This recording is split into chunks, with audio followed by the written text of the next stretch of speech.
ci mbégte encore une fois ànd ak yow comme nu koy defee saa su waxtu wi jotee nu fa seeni dikk faram-fàcce ak waxtaanee lépp lu ñeel wàllu ko activité comme ni ma ko junjee léegi rek ci ndorteel bi Madiambal mi ngi woon fële ca cybercriminalité par rapport ak texte bu mu defoon keroog ba émission jàkkaarloo daal di jeexee ñeel kàddu yi nga xam ni amoon ñenn ñu ko fa jotoon a yëkkati ku ci mel ni Badara Gadiaga ak honorable député Amadou Ba ñu si bëri daal di si joxe li nga xam nag moo seen gis-gis Madiambal ban ko dégloo ba noppi dañ ko daal di bàyyi mu ñibbi këram mu daal di ñaawlu boobu la convocation moom si ay kàddoom première nekk réaction bu njëkk ginnaaw ban ko dégloo ba noppi mu ngi xamal ni amaan mënoon na ñàkk sax nu daal di koy woo pour rek daal di koy déglu ci boobule texte.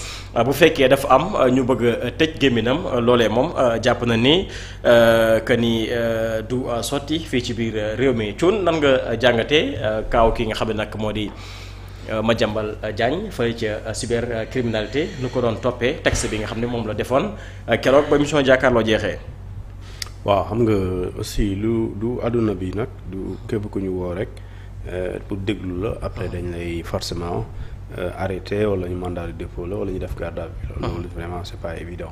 Oui. Alors léegi ça veut dire quoi dafa am ki la wóolu parce que dañuy wax li ñu tuddee autosaisine alors ki la wóolu dafa am lu mu dégg wala lu mu gis dafay soxla leeral ci loolu su dee da nga yëkkati kàddu parce que dafa am li ñuy tuddee interprétation léegi li nga wax si li nga bind lan nga ci jublu ak lan nga ci bëgg a wax clairement si boobaa bu ñu la woowee pour loolu bu fekkente ne li nga jublu ak ki la wóolu du lu muy xalaat. wala lu mu njort ne da nga violer yoon loolu nga def. dans ce cas bu ñu la dégloo aussi moom du am dara lu dul libéré la. parce que dafa am lu ñuy tuddee le jugement de l'opportunité de poursuite. S'il y a pas vraiment opportunité de poursuivre mais dans ce cas procureur de poursuivre kenn. mais su jàppee ni y a opportunité de convoquer ou bien de faire convoquer quelqu'un pour ñu déglu la ci loo def wala loo wax. effectivement dañ lay woo déglu la ci loolu nga xamante ne moom mooy fait bi wala acte bi. et je pense que c'est ce qui s'est passé avec Madiambal Diagne. Maintenant ce qui se passe derrière les murs du commissariat ou bien du tribunal ça n'a rien à voir avec li nga xam ne moo nekk ci biti. et ci lu nekk ci biti mooy la clameur publique. jàpp leen ko arrêté leen ko def leen ko ni loolu ça c'est la clameur publique qui n'a rien à voir avec l'administration de la justice. et ils le font avec indépendance avec autonomie et leurs décisions sont guidées par des textes et cetera yoo xamante ni c'est des dispositions claires. d'accord interprétées. léegi nag su wàccee des fois du la neex comme nit mën na ci am benn sentiment de soulagement pour certains. mais en tout cas li ma mën a wax mooy dañ ko wóolu pour un fait mooy kàddu ji mu wax kooku jàpp ne dañ la war a wóolu ñu déglu la et suite à l'audition ñu defuñ la garde à vue defuñ la placement sous mandat de dépôt mais dañ la libérer pour nga dem ñibbi. léegi nag ça veut dire quoi donc il n'a pas jugé de poursuivre ki nga xamante moom mooy Madiambal Diagne ou encore moins de l'arrêter ou de la placer en garde à vue.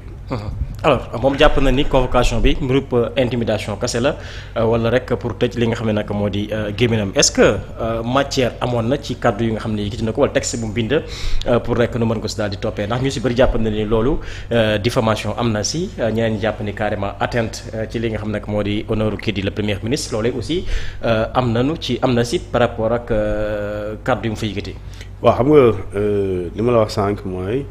procureur moom mooy juger opportunité de poursuite donc c'est moom mooy apprécier li ñuy tuddee kàddu jooju nga xamante ni plutôt procès-verbaux yi ñu koy présenter wala li ñu koy rendre compte ginnaaw bu ñu dégloo Madiambal Diagne donc moom mooy apprécier de la gravité des faits ou pas. si il juge que les faits dañoo grave alors dans ce cas mën na juger que ne am na opportunité mu topp su dee jàpp na aussi les faits il n'y a pas opportunité mu topp ki nga xamante ne mooy Madiambal Diagne bien que bind na parce que les PV les procès-verbaux c'est justement des renseignements. mais ces renseignements en titre d'explication dafay nekk lu ñuy expliquer lu ñuy leeral.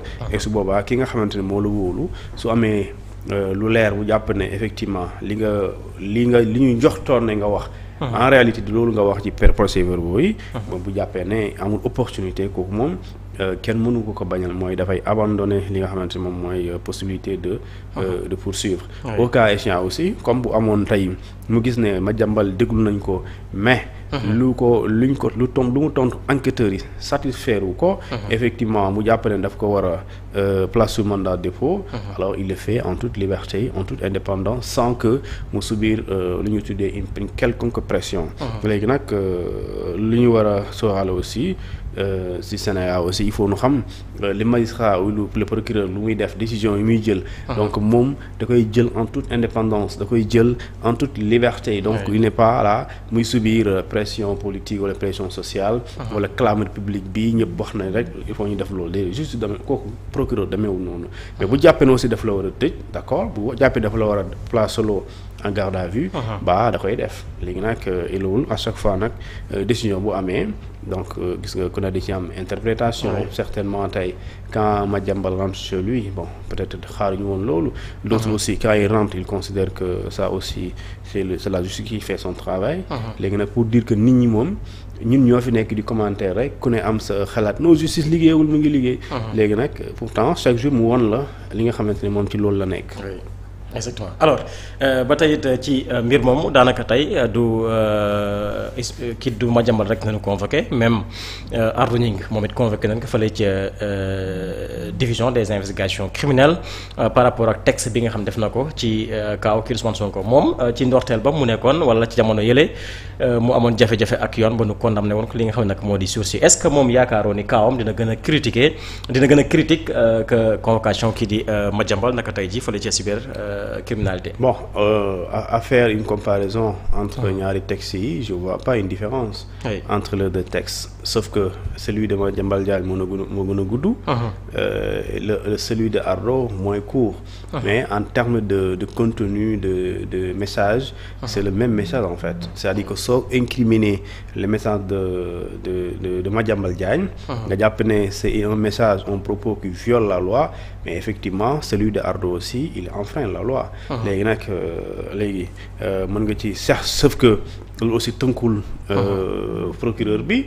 alors ci diggante bi bon je sais pas lan mooy ne concrètement li nga xamante ni moom mooy lu ñu koy ndax loolu kese la mais bu dee da nga yem ci texte yi. texte bii nga xamante ne la ñu wóolu Madiambal te texte boobu noonu. sukkandiku wuñ ci loolu pour incriminer ko pour inculper ko place que sous mandat de dépôt mais plutôt ñu libérer ko alors Ardo aussi c'est le même texte le même contenu plutôt moom la def la seule différence c'est que kii dafa utiliser syntaxe bi kii technique d'écriture bi mais le même message c'est le même message mooy même nit la ñu waxal même message bi la soo ko résumé ak même fait bi soo ko résumé donc maintenant convoqué pour le même fait ou bien convoqué pour le même genre de discours est-ce que ce sera le même résultat Madiambal libéré Ardo toujours en audition est-ce que suite à cette audition va-t-il être libre loolu c'est justement procureur moo koy apprécier. waaw mais lu tax xel xaw tey ci kaw ki nga xam nag moo di Ardo danoo gis ni kat même contenu la ci texte bi kii dem cybercriminalité kii dem division des investigations criminelles ba tey it ci même contexte dañ daan dégg ni nit bu nu daan li nga xam nag moo di sursis bu ko yoon soxlawaatee da koy dugal ci kaso ba mu tëdd la sursis ba tollool ba pare nu soog a lijjanti leneen li nga xam moom tegaat ci ndodam lu bees. non pas loolu commencé wul ci convocation bi mu ngi commencé ci poursuite bi maanaam bu ñu la placé sous mandat de dépôt. foofu lay commencé li ngay wax nii fa lay commencé. parce que mën na la convoquer pour loo xamante ni alors procureur du jàpp ne war na la ci tëj. donc su boobaa duñ considérer loolu ba pare bëgg la purger loo sa peine de 6 mois bi nga nekkee avec sursis donc la purger sa peine c'est à partir jour bi ñu la defee bi ñu la inculpé moom. li nga xamante ne lañ la dóoroon sursis moom loolu ngay njëkk a tëdd ba pare ñu soog a lijjanti sa kaawu bees. mais bokkul ak bu ñu la toppee xam nga ñu convoqué la ak topp la bokkul. donc dañ laa convoqué tout simplement déglu la mais bu ñu la dégloo procès-verbaux yi am décision am. libération ou placement sous mandat de dépôt. suñ la place sous mandat de dépôt moom dans ce cas. su doon da nga nekkoon dans une situation de sursis. dans ce cas da ngay purger peine sursis ba pare. ba mu jeex ñu soog a wax ak yow ci dossier bu bees bi nga xamante moo tax nga ñëwaat fa.